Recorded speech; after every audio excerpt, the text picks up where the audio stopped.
Hello, everyone, and welcome to the Good Body, Good Brain podcast. Today, we're really fortunate to have this wonderful coach who lives in the Midwest in a town in Kansas. And she has written a wonderful book, which I'll talk about a little bit later. But first, I want to just give you an overview of her bio because it's quite impressive. She has been doing this for 30 years, both as a counselor, as a coach, and an author. And she's found ways to take people from feeling like, is that all there is, to having more meaningful in her life. Stop it. My phone started telling me your bio. Oh, It's a little bit too smart. So at age 40, she had to reinvent herself. She found herself in the middle of a midlife, shall we call crisis? yep, that's fair enough. She dove, yeah, she dove into learning how best to overcome her biggest struggles, began to even look at some of those dark parts that we don't like to look at, Yep. learning how to love herself fully, even with the dark parts. Mm-hmm. And when she's not helping people transform into whoever they're going to be in their next best chapter, she likes playing with her kitty cat and walking on the trails around her home.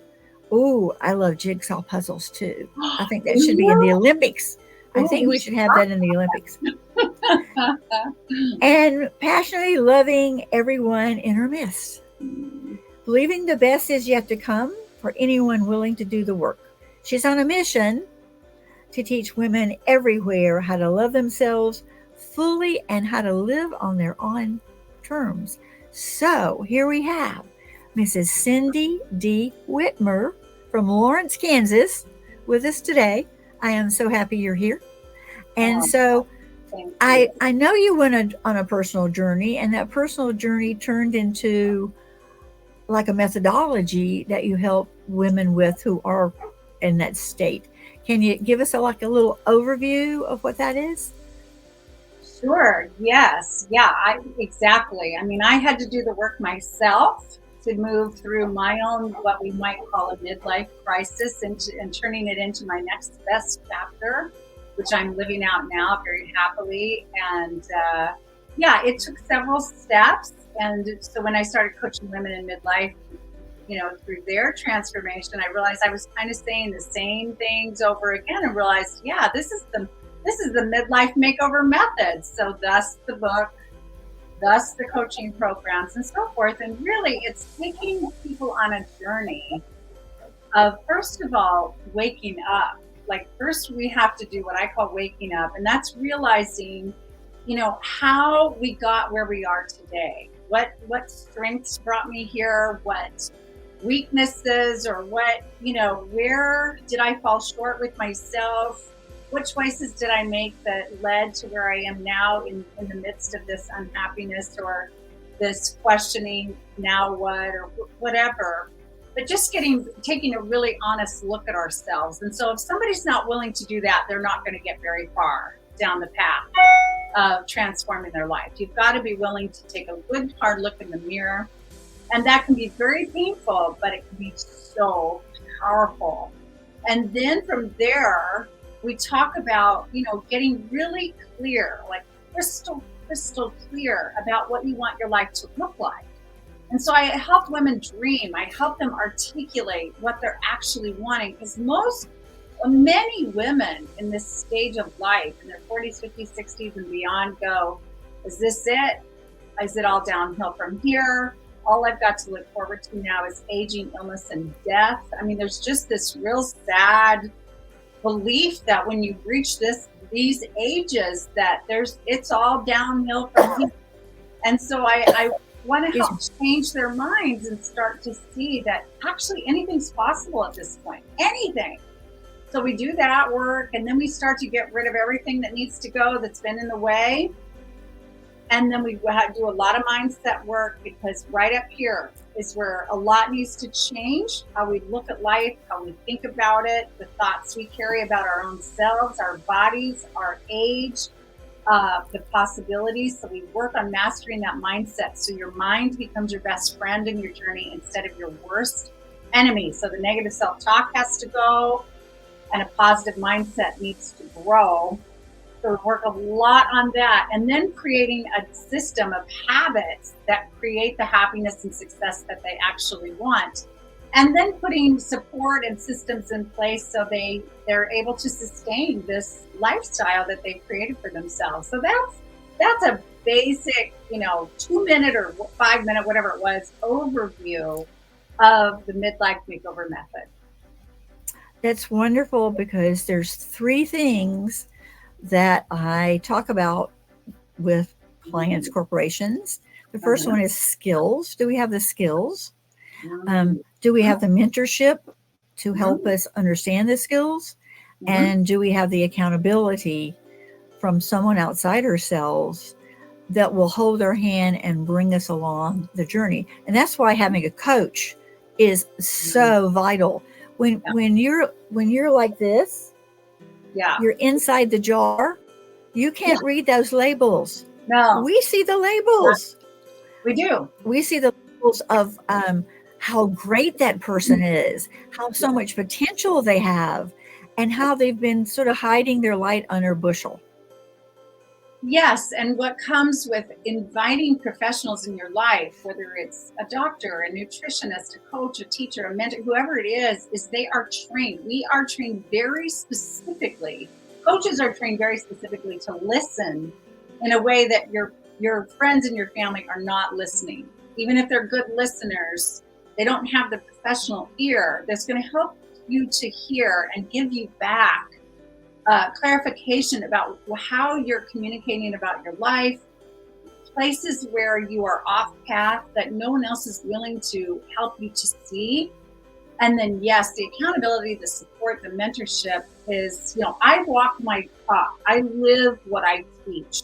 And so part of what I'm able to do, I'm blessed to do, just as you are, Sally, is we teach by example, because we really believe what we are teaching. We live it, and it's reflected in our lives, our own health and happiness and that kind of thing. And when you have someone in your corner that's doing that, it's a way to lead yourself forward even quicker. And so it's a really wonderful experience. I totally agree with you 100%. If I meet a coach who wants to present some kind of program, the first thing I ask them is, who's your coach? Yes.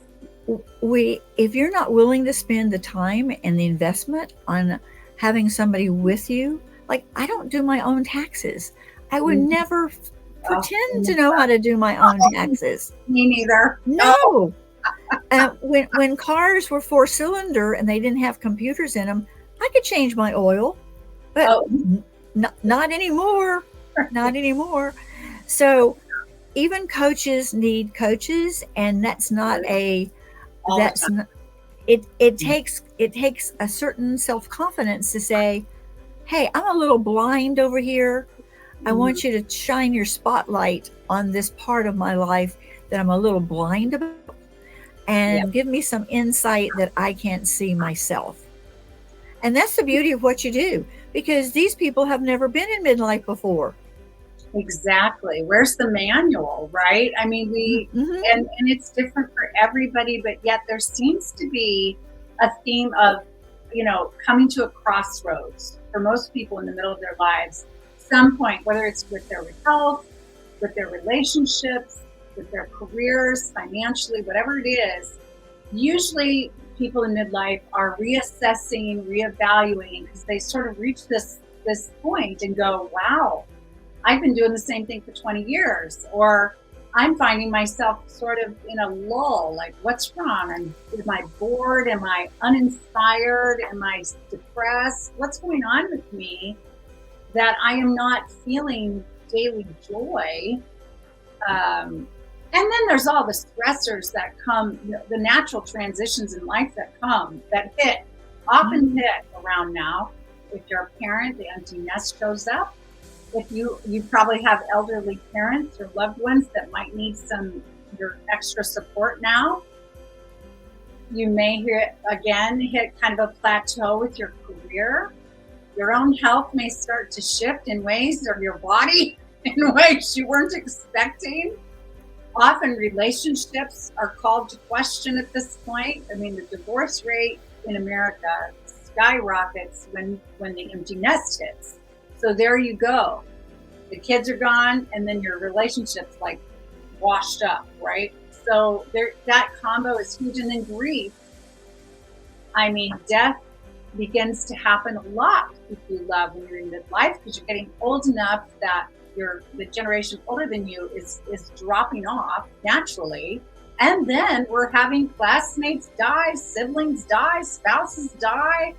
So then you're dealing with all this grief as well. So life hands you, some real true stressors, often one or the other, or many at once, which is even more complicated, all at this time when you're going, is life really, is there anything left for me to do? Why am I here now? I've raised my kids. Now what?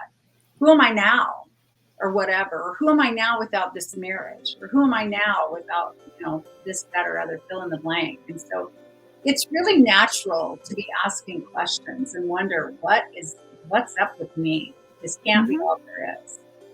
And self-identity through all the developmental stages is so important. Yes. Who are you deep down inside? And sometimes people think, like, I don't know if you ever remember, like, if you were 10. When I was 10, I was thinking things like, oh, heck, I could be president of the United States. That's easy. I could do that. I could do that. Oh yeah. Are we can hairbrush, looking in the mirror, singing along with ABBA, thinking I was going to be a rock star. Yes, yes. And all of our friends totally agreed with us, because we would play being teacher or nurse or firefighter.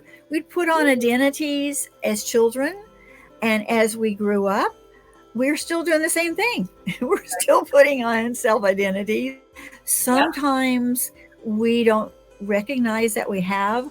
Like, I think of the person you may have described who has reached sort of the impasse with their marriage. So like maybe the last 10 years it's been, have you picked up the kids yet? What do you want for dinner? Did you buy any milk? Those real meaningful conversations that eventually lead to people deciding there's got to be something more passionate and wonderful together. And it's possible to get that back. I am for sure totally believe in the power of restoration, if you're willing. Yeah, if both parties are willing, fabulous. Yes. I think you're right. I think we can get lost in our roles as parents, as running a family. I mean, it's so busy. It's crazy busy. And marriage can become a very business-like agreement. It can feel like it. Okay, who paid the bills? Who's raking the yard? Who's picking up Johnny? Who's picking up Susie? What are we all gonna, what are we gonna take to the family dinner? And the details of life can kind of consume a couple, and they forget, oh yeah, we love each other. Like we used to have romance. We used to go on dates. We used to be best friends. We used to be our best friends. We used to be best friends. Like running this show and don't have real emotional connection anymore. How do we get back to each other? And another thing I find is that women especially, I don't know if men go through this as much, maybe they do and I'm not aware of it, but women especially, I find, forget their humans, like individuals first. Like we are an individual first. Then we're givers. The CEO. We're givers. We give. Wife, or the spouse, or the this, that. Right. And so part of what I hope for people, they realize to make their next chapter their best chapter yet, is to get back to themselves. Like, who was I at 10? What made me excited and happy when I was 10?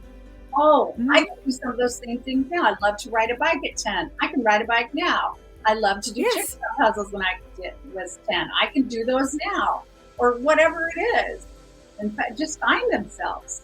Who are you? What do you? And also realize that through the years they've given so much to their family, Right. maybe to their companies, maybe Yep. to Oh, yeah. their All of church. it. They've given, and Yeah. now their cup is empty.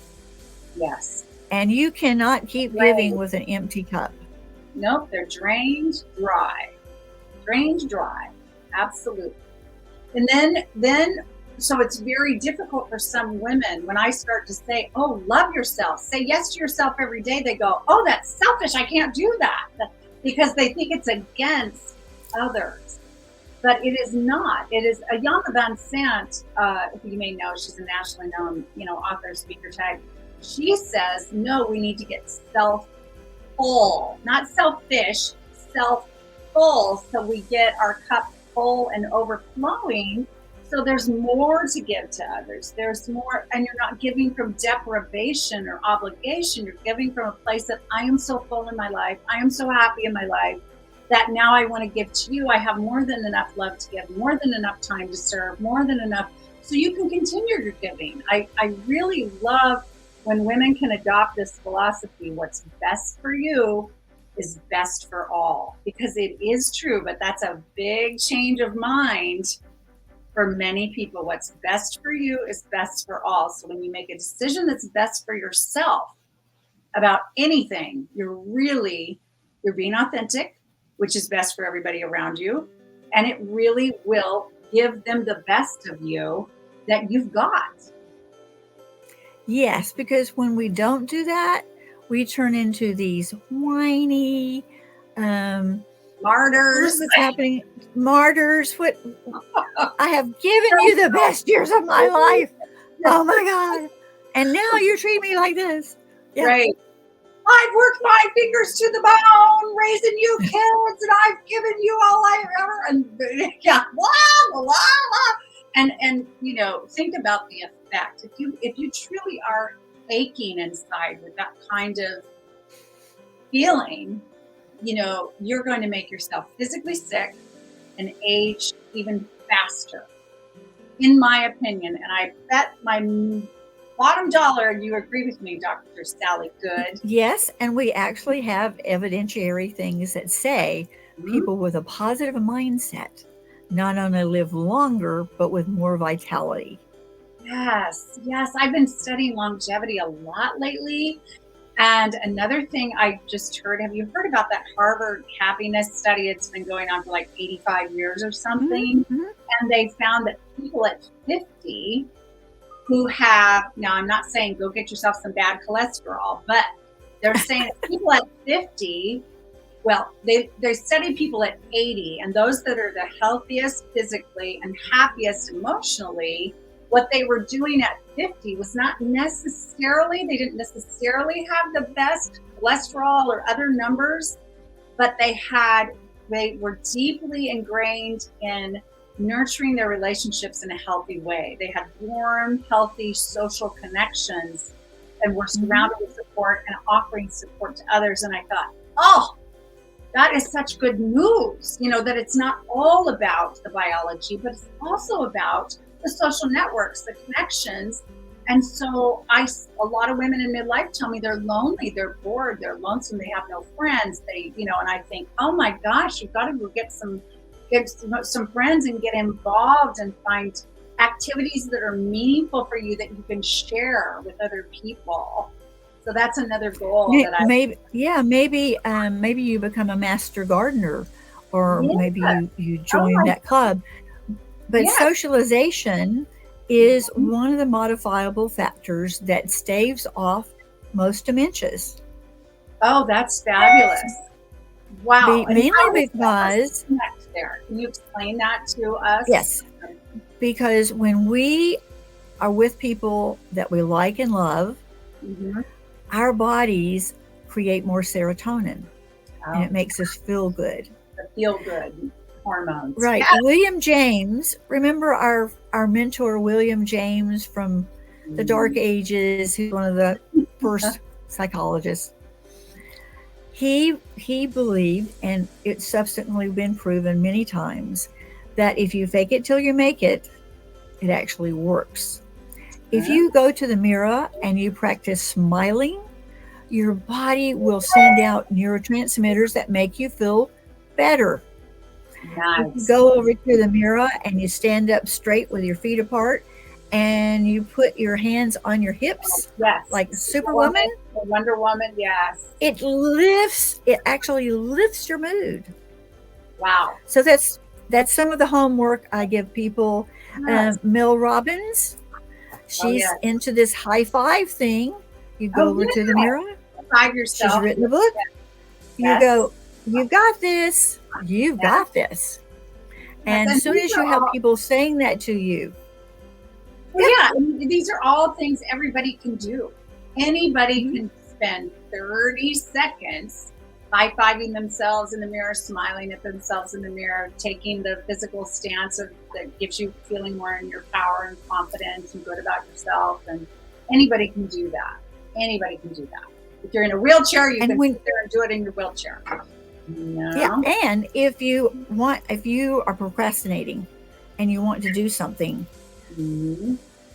and there are many reasons for that, but if you do Oh, this, yes. if you make a fist and Mm. say, I'm going to do this, the Mm. making of the fist actually triggers other things in your mind. Good.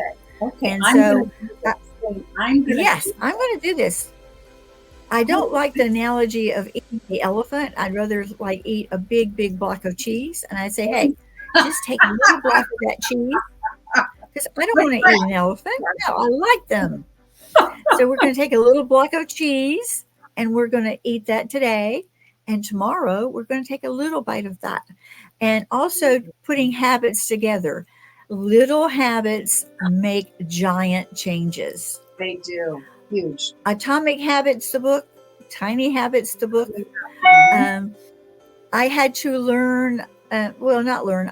I do like flossing my teeth, but Oh, when I'm yeah. driving, I can't do it, etc. Right. So I took my remote control and I took some blue painter's tape, which comes off really easily, and I Mhm. taped my flossing thing to the back of it. So when I'm Oh, sitting watching TV and I pick up my remote control, there's the flossing thing. And then I just pull it out. And during the commercial, I can floss my teeth. Something smart. so simple as that. We can hook up all kind of, but you start with something you do already and you Yes, hook something to it. that is so wise and again, so simple. And it's a visual Mhm. reminder. You're putting up a reminder too. Do this. This is important. I've started out when I wanted to change simple habits, I've put up post-it notes in all kinds of places to remind me, everywhere. The car dash, the computer, the mirror, my bedside table. So giving yourself visual cues like your floss hooked to your Mhm. remote, that's great because you're going to feel it the second you lift that remote, and then you can do it while you're watching TV and the commercials or whatever. And that's a great way to attach one habit to another habit. Then one of the things that I do now is I listen to podcasts while I'm walking. So I'm walking more because I love to listen to podcasts and I don't have to sit and listen to podcasts that are teaching me things that I can use with my coaching clients or that I can teach on podcasts or, just grow myself. And I love combining those two things. And I think the movement, you know more about this, but I thought I learned, maybe you taught me that when you walk, when you move and you take in information, it actually seals it in your brain even more or something. Is that something you teach or where did I hear that?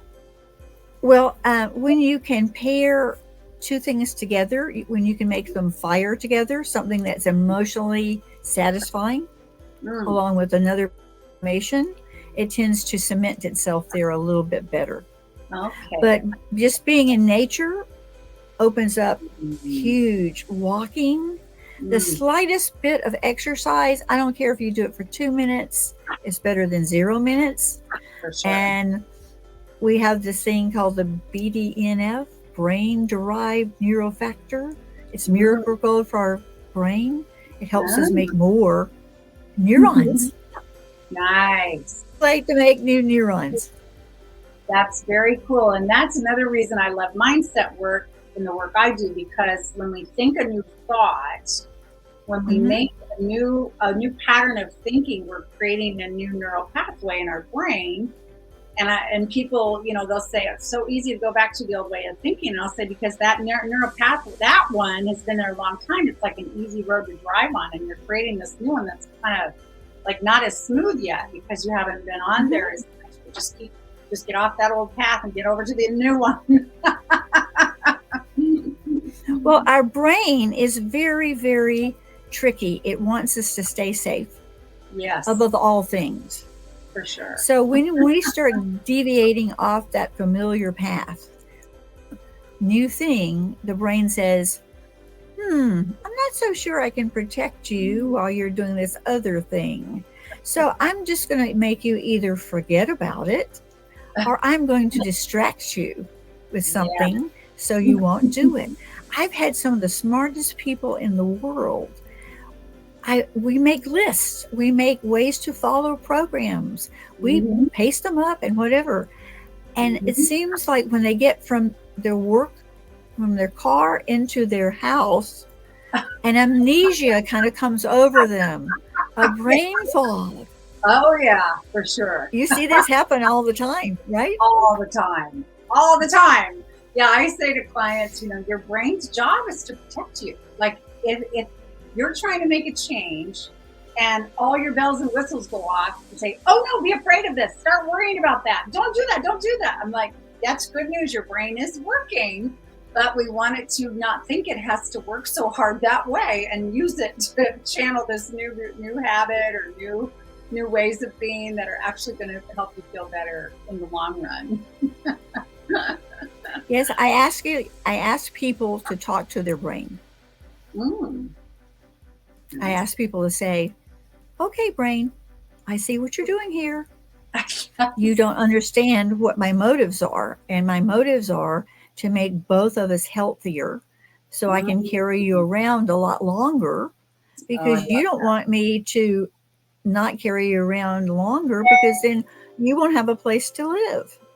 Oh, I love. So we make some agreements with the brain, and we have to keep reminding it, okay, this is part of our agreement. All that committee that's in the head, the critic. Oh, yes.